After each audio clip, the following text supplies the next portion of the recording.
વંદે માતરમ વિદ્યાર્થી મિત્રો, આપણે લાસ્ટ ટાઈમ એડજેક્ટિવ વિષય ઉપર વધારે ચર્ચા કરી હતી. એડજેક્ટિવ એટલે શું છે? તો કે વાક્યની અંદર કોઈ પણ નામ છે એના માટે એને વધારે પરિચિત કરાવે, બરાબર? એવો જે શબ્દ છે એને આપણે એડજેક્ટિવ કહેતા હતા. એટલે આપણે સામાન્ય રીતે ગુણદર્શક શબ્દ કહેતા હતા કે જે તે ક્રિયાની અંદર જે કાંઈ વપરાયેલું નામ છે એના વિશે વધારે ને વધારે પરિચય આપે એવો જે શબ્દ છે એને આપણે એડજેક્ટિવ કહેતા હતા, વિશેષણ કહેતા હતા. હવે આ એડજેક્ટિવના પ્રકારની આગળની બાજુ જોઈએ. તો હવે પછીનો પ્રકાર છે ડિસ્ટ્રીબ્યુટિવ એડજેક્ટિવ. ડિસ્ટ્રીબ્યુટ એટલે વહેંચવું, ડિસ્ટ્રીબ્યુટ એટલે વહેંચવું, એટલે અહીંયા વિતરક કયો, વિતરક એટલે વહેંચવું. તો વહેંચણી કરતા હોય, વહેંચણી બતાવતું હોય એવો પ્રકારનું જે વિશેષણ છે અને ડિસ્ટ્રીબ્યુટિવ એડજેક્ટિવ કહેવાય. અહીંયા ઉદાહરણ સાથે સમજીએ. Each boy has 3 pens. દરેક વિદ્યાર્થી પાસે 3 પેન છે. દરેક વિદ્યાર્થી પાસે 3 પેન છે. ગમે વિદ્યાર્થીને તમે લઈ લો તો એ દરેકે દરેક પાસે, તો આ એક પ્રકારનું વિતરણ બતાવ્યું. તમે ગમે એના ઉપર હાથ મૂકો એ બધા પાસે તો કે 3 પેન છે. Each boy had 3 pens. દરેક વિદ્યાર્થી પાસે 3 પેન છે. દરેક વિદ્યાર્થી, તો વિદ્યાર્થી દરેક છોકરો છે. Each boy દરેક છોકરા પાસે. તો છોકરો પણ કેવી રીતે? તો કે દરેક છોકરો, ગમે છોકરો લઈએ, બરોબર, તો એની પાસે 3 પેન છે. Everybody has own power. દરેક લોકો જે છે, દરેક વ્યક્તિ જે છે, everybody એટલે દરેક વ્યક્તિ, એને પોતાનો પાવર હોય છે. દરેક વ્યક્તિને પોતાનો પાવર હોય છે, ઓન પાવર, બરોબર. Either boy will do this. Either નો મતલબ આપણે આગળ ભણી ગયા મિત્રો, બે માંથી એક એવું થાય, બરોબર. તો either boy will do this. બે માંથી એક છોકરો છે એ આ કરી શકશે. છોકરો તો ખરો, પણ કોણ? તો બે માંથી કોઈ પણ એક આ કરી શકશે. તો વિતરક બતાવ્યું આપણે. He attend neither lecture. તેણે બે માંથી એકેય લેક્ચર ન ભર્યો. He attend neither. Neither એટલે બે માંથી એક પણ નહીં, બરોબર. તો અહીંયા મિત્રો આ neither છે, જોજો. તો અહીંયા જે each, every, either અને neither આ શું છે? તો કે ડિસ્ટ્રીબ્યુટિવ એડજેક્ટિવ છે, વહેંચણી કરતું હોય એવું બતાવે છે, બરોબર. ન સમજાય તો બહુ ઊંડું જવાની જરૂર નથી, ધીરે ધીરે સમજાઈ જશે, બરોબર. ઇન્ટ્રોગેટિવ. ઇન્ટેરોગેટિવ એડજેક્ટિવ, પ્રશ્નવાચક વિશેષણ. પ્રશ્નવાચક વિશેષણ એટલે આપણે કોઈક વ્યક્તિ, વસ્તુ કે સ્થળ વિશે વધારે ડિટેલ મેળવવા માટે એના વિશે પ્રશ્ન જે પૂછીએ છીએ એને કહીએ છીએ આપણે એડજેક્ટિવ. કેવો એડજેક્ટિવ? તો કે ઇન્ટ્રોગેટિવ, પ્રશ્નવાચક વિશેષણ. દાખલા તરીકે which boy do you kiss? કયો છોકરો તને ખીજવે છે, બરોબર. કયો છોકરો તને ખીજવે, તો એ છોકરાનું સ્પેસિફિક નામ મળશે, બરોબર. કયો છોકરો, તો which અહીંયા જે છે એ નામ કાઢવા માટે છે, બરોબર. which boy do you kiss? કયો છોકરો તને ખીજવે છે. which type of. which type of. which type of એટલે કેવા પ્રકારના, બરોબર. which type of people come here? કેવા પ્રકારના લોકો અહીંયા આવે છે, કેવા પ્રકારના લોકો, બરોબર. તો પ્રકાર માંગ્યો એનો, તો which type of છે ઇન્ટ્રોગેટિવ એડજેક્ટિવ છે. સારા લોકો આવે છે અહીંયા, જે છે સ્મોકિંગ કરવા વાળા આવે છે, બરોબર. તો આવી રીતે વગેરે વગેરે જવાબ આપી શકાય એના. whose bicycle is this? આ કોની સાયકલ છે? તો એમ આપશે કે ભાઈ પેલા ભાઈની છે, મારી છે, તમારી છે, આવો જવાબ આવશે, બરોબર. તો તમને એક વિગત મળી રહે પ્રશ્ન પૂછતી વખતે. તો જે આ જે છે which type of, whose અને what kind of woman છે, કેવા પ્રકારની સ્ત્રી છે, બરોબર. આવું જ્યારે પૂછીએ છીએ ત્યારે what kind of, કેવા પ્રકારની, તો પ્રકાર માંગ્યો એટલે આ જે છે તે એની અંદર જે કઈ શબ્દો મળશે એ એના કંઈક ચોક્કસ પ્રકારનું ગુણ કે વલણ દર્શાવતું હશે, બરોબર. આ સંબંધ બતાવતું હશે. તો એવો જે એડજેક્ટિવ છે એને ઇન્ટ્રોગેટિવ એડજેક્ટિવ કહેવાય. ત્યાર પછી એમ્ફેસિંગ એડજેક્ટિવ એટલે કે ભાર વાચક વિશેષણ. I saw it with my own eyes. I saw it with my own eyes. અરે એ તો મેં મારી સગી આંખે જોયું છે. આપણે એમ કહીએ ને સગી આંખે. સગી એટલે મારી પોતાની આંખે મેં જોઈને આવ્યો. બરોબર? આપણે જ્યારે એવું કહીએ છીએ ત્યારે આ રીતે વાક્ય બોલે છે. જો અહીંયા બધા જ વાક્યો મેં કેવા બનાવ્યા છે તો કે તમારા વ્યવહારની અંદર તમે વાપરતા હોય એવા. બરોબર? I saw it with my own eyes. આ વસ્તુ જેને છે મારી સગી આંખે જોયું છે, મારી નરી આંખે જોયું છે. I saw it with my own eyes. On પોતાની, ભાર બતાવ્યો. મેં મારી સગી આંખે જોયું છે, પોતાની આંખે જોયું છે, ભાર બતાવ્યો. એમ્ફેસિસ એટલે ભાર બતાવો. બરોબર? મારી પોતાની આંખે જોયું છે. બરોબર? આપણે એમ્ફેસિસ પ્રોનાઉન ની અંદર પણ શીખી ગયા છીએ. સ્વવાચકતા, માય સેલ્ફ, મારી જાતે. બરોબર? એ જે શીખી ગયા ને તો એ જ રીતનું છે અહીંયા કે મેં મારી પોતાની આંખે જોયું છે. On. Mind your own business. તું તારો ધંધો સંભાળ. Mind your own business. તારો પોતાનો ધંધો તું સંભાળ. અહીંયા આવું. બરોબર? Mind your own. ઓન નો મતલબ થાય છે પોતાનો. પણ આ વાક્યની અંદર આપણે જનરલી બોલતા હોય છે મેં મારી સગી આંખે જોયું. એટલે આંખ સગી એટલે પોતાની આંખ, એનો મતલબ એવો. મારી સગી આંખ એટલે એનો મતલબ પોતાની આંખ. I saw it with my own eyes. મેં મારી પોતાની સગી આંખે જોયું. Mind your own business. તું તારો ધંધો સંભાળ. તું તારો પોતાનો ધંધો સંભાળ. બીજાનું કરવા આવવાનું. બરોબર? This is the very book he want. અહીંયા મિત્રો સરસ મજાની વસ્તુ છે. તમને જો આનું ગુજરાતી કરવામાં આવે ને તો તમને એવું થશે. This is the very book.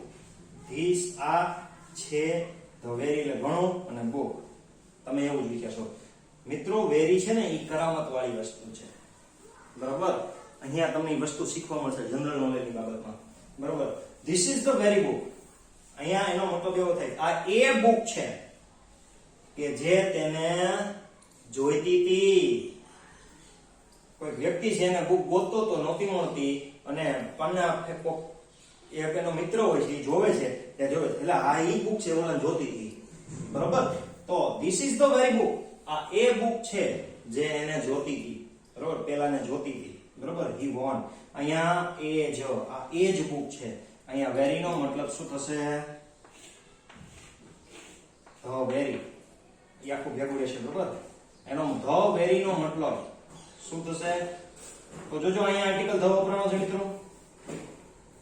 Ready? તો આ વસ્તુ પરીક્ષામાં પૂછી શકાય. તો અહીંયા એનો મતલબ એ જ એવું થાય. આ એ જ બુક છે કે જે પેલાને જોઈતી હતી.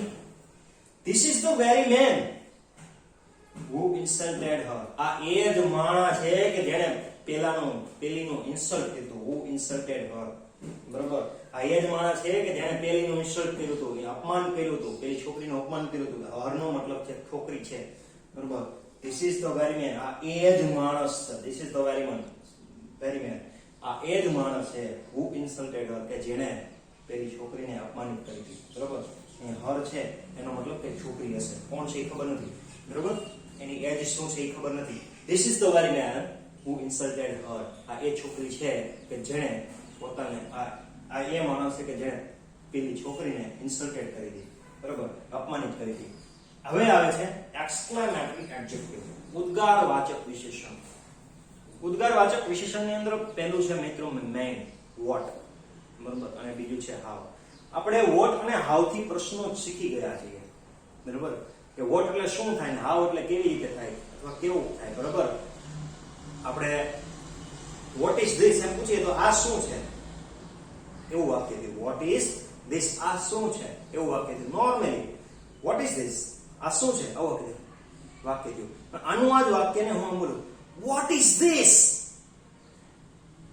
તો કોઈક વસ્તુને જોઈને તમે ચકિત થઈ જાવ છો કે આ શું છે. બરોબર? ત્યારે તમે અચાનક રીતે તમારો ભાવ જો આ પ્રકારનો હોય વોટ ઇઝ ધીસ, આ શું છે, તો એ સમયે એ જ વાક્ય ઉદ્ગાર થઈ ગયું કહેવાય.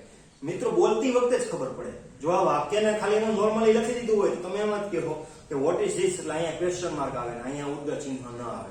બરોબર? આ વાક્યને માનો કે હું આ રીતે લખું વોટ ઇઝ ધીસ, પરીક્ષાની દ્રષ્ટિએ તમને આમ આપ્યું હોય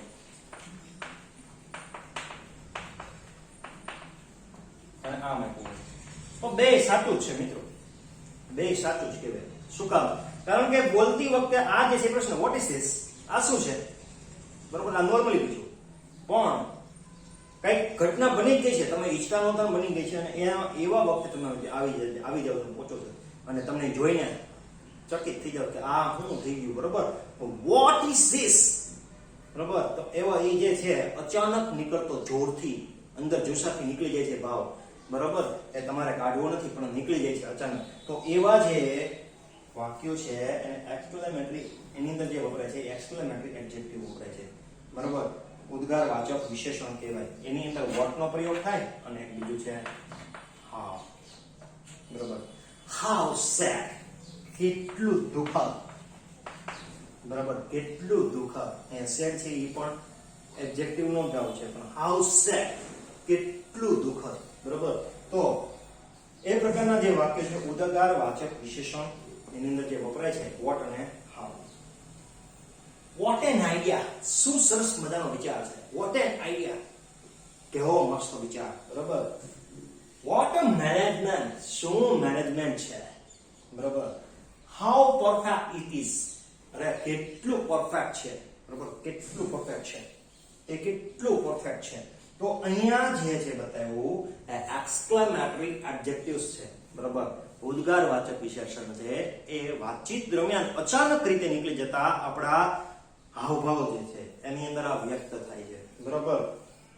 તો આ જે છે અહીંયા વોટ અને હાઉ એ એક્સક્લેમેટરી એડજેક્ટિવ છે.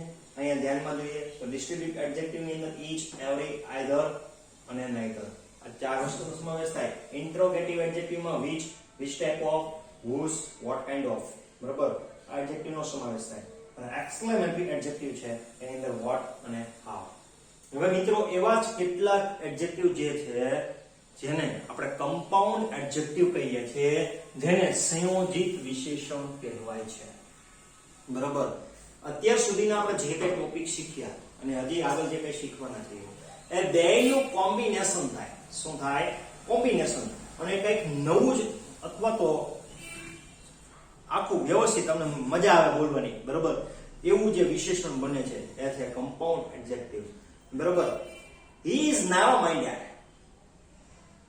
હી ઇઝ નેરો માઇન્ડેડ, આવું હું બોલું છું, ધ્યાન રાખજો. નેરો એટલે શું થાય છે તો કે સાંકડો થાય છે. આપણે આ જે છે એ સાઇઝ ની અંદર શીખી ગયા હતા. નેરો એટલે સાઇઝ ની અંદર આપણે શીખી ગયા હતા. અને માઇન્ડ એટલે મગજ થાય, માઇન્ડ એટલે મગજ થાય. પણ માઇન્ડેડ હતો એટલે મગજ વાળું થાય. હી ઇઝ માઇન્ડેડ મેન, મગજ વાળો માણસ છે. હી ઇઝ માઇન્ડેડ મેન, એ મગજ વાળો માણસ છે, એટલું આપણે કીધું. પણ હવે આ માઇન્ડેડ ની આગળ જો હું નેરો લગાડો, he is narrow minded man, એ સંકુચિત મગજનો માણસ છે, તો એના વિશે શું થઈ ગયું? નકારાત્મક થઈ ગયું. પહેલામાં શું હતું? હી ઇઝ માઇન્ડેડ મેન, મગજ વાળો માણસ છે, એના વખાણ કર્યા આપણે, બરોબર. બીજા વાક્યમાં he is narrow minded man, એ સંકુચિત મગજનો માણસ છે, એના બુદ્ધિ છે નહીં એવું આપણે કહેવા માંગીએ છીએ. નેરો ટૂંકમાં એની વિચારધારામાં એની જે નેરો માઇન્ડેડ મતલબ એનામાં શંકાનો ભાવ હોવો, બરોબર. નેરો માઇન્ડેડ નો મતલબ શું થાય? શંકાશીલ હોવું, બરોબર, એવા પ્રકારનો ભાવ વાળું છે ને નેરો માઇન્ડેડ કહેવાય.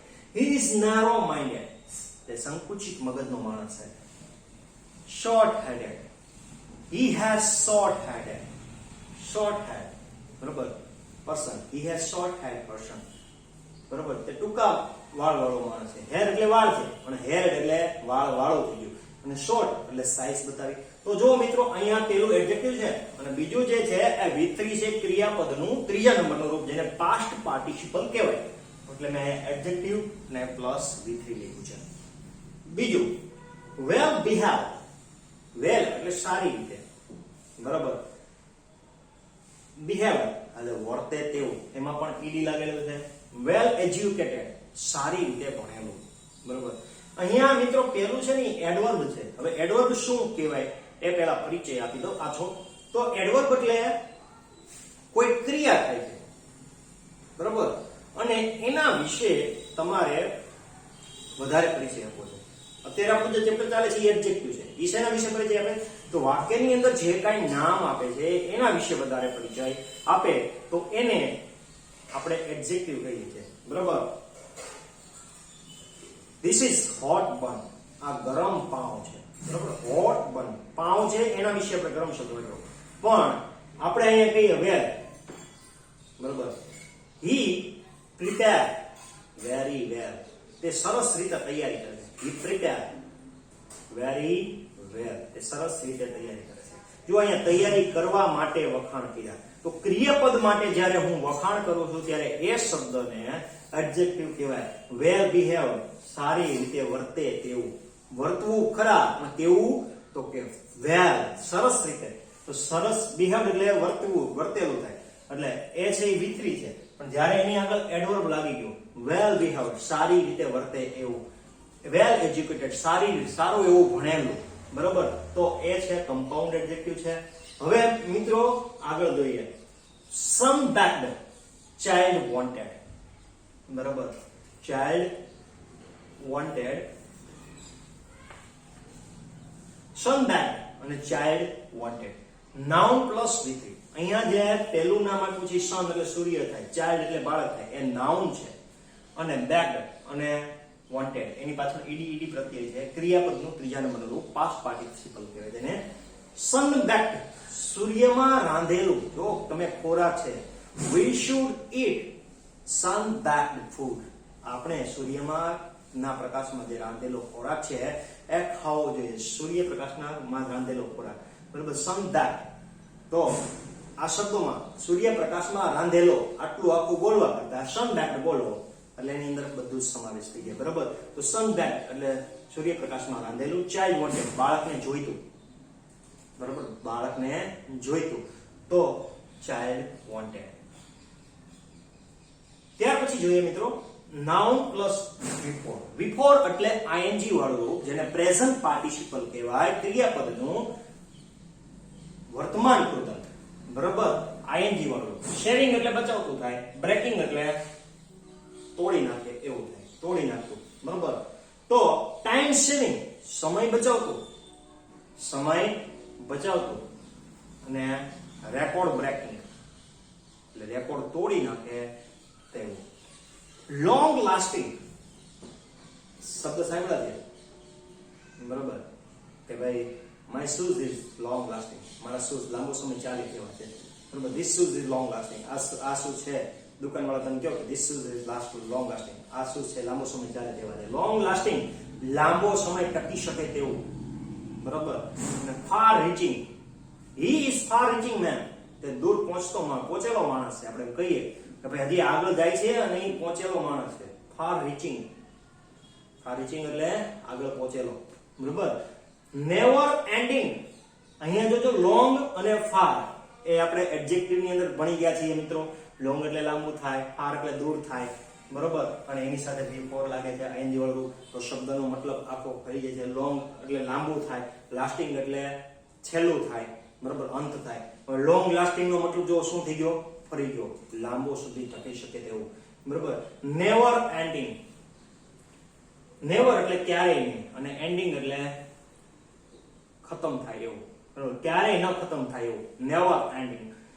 Forward thinking, he is forward thinking man, જે આગવી વિચાર ધરાવતો માણસ છે. He is forward thinking man, તે આગવી વિચાર ધરાવવાળો માણસ છે. એ પાછળ હટે એવો માણસ નથી, એ હંમેશા આગળનો વિચાર એવો માણસ, બરાબર. તો ફોરવર્ડ થિંકિંગ. તો અહીંયા એડવર્બ છે, નેવર એટલે ક્યારેયની સમય દર્શાવતું છે એડવર્બ, અને ફોરવર્ડ એટલે આગળની તરફ દિશા દર્શાવતું એડવર્બ છે. અને અહીંયા જે પાછળના ક્રિયાપદો છે એ આઈએનજી વાળા છે, જેને પ્રેઝન્ટ પાર્ટિસિપલ ફોર્મ કહેવાય.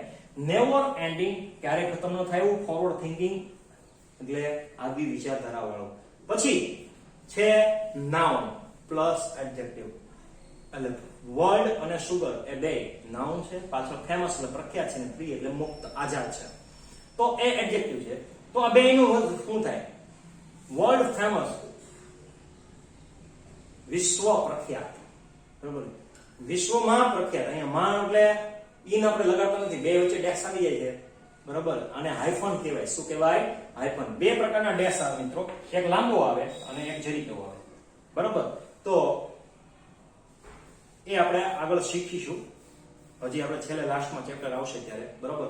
તો આપણે આટલું યાદ રાખશું, આ શોર્ટ ડેશ છે, બરાબર. વર્લ્ડ ફેમસ, વિશ્વ પ્રખ્યાત. સુગર ફ્રી, સાંભળો છો, સુગર ફ્રી ચા ડાયાબિટીસ વાળા માટે જે આપવામાં આવે ને બરોબર, sugar free ice cream, sugar free tea, તો ખાંડથી મુક્ત વિશ્વ પ્રખ્યાત. ફૂલ લેન્થ એટલે પૂરેપૂરી લંબાઈ વાળું, ફૂલ લેન્થ પૂરેપૂરી લંબાઈ વાળું. ફૂલ છે એ એડજેક્ટિવ બતાવે છે અને પાછળનો શબ્દ નામ છે. આમાં શું હતું, પેલો શબ્દ નામ ને પછી એડજેક્ટિવ હતું. આમાં પેલા એડજેક્ટિવ છે ને પછી નામ હતું. ફૂલ લેન્થ ફૂલ લંબાઈ વાળું. લાસ્ટ મિનિટ છેલ્લી મિનિટ, બરોબર, લાસ્ટ મિનિટ છેલ્લી મિનિટ. પાર્ટ ટાઈમ એટલે અડધો દિવસ. પાર્ટ ટાઈમ નો મતલબ થાય અડધો દિવસ. પાર્ટ એટલે ચોથો ભાગ થાય, પાર્ટ એટલે ભાગ વિભાગ થાય, અને ટાઈમ એટલે સમય થાય. વિભાગ એટલે સમય, બેનું મિક્સ કરો, નો મજા બોલવાની.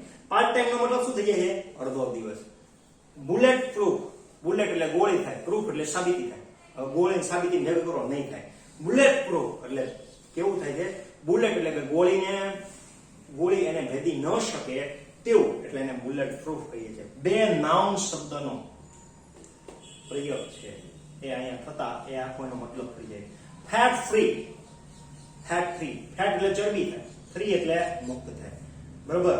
અહીંયા આ પણ ફેટ એટલે ચરબી વાળું છે, બરોબર, અને ફ્રી એટલે આઝાદ. બિગ એટલે મોટું, બ્લુ એટલે વાદળી. બધા બે એડજેક્ટિવ છે, એ બે મિક્સિંગ થાય છે. તો ફેટ ફ્રી એટલે ચરબી મુક્ત અને બિગ બ્લુ એટલે મોટું વાદળી, બરોબર. તો આ બધા કમ્પાઉન્ડ એડજેક્ટિવ હતા મિત્રો. અહીંયા મેં બે જ ઉદાહરણ દીધા છે.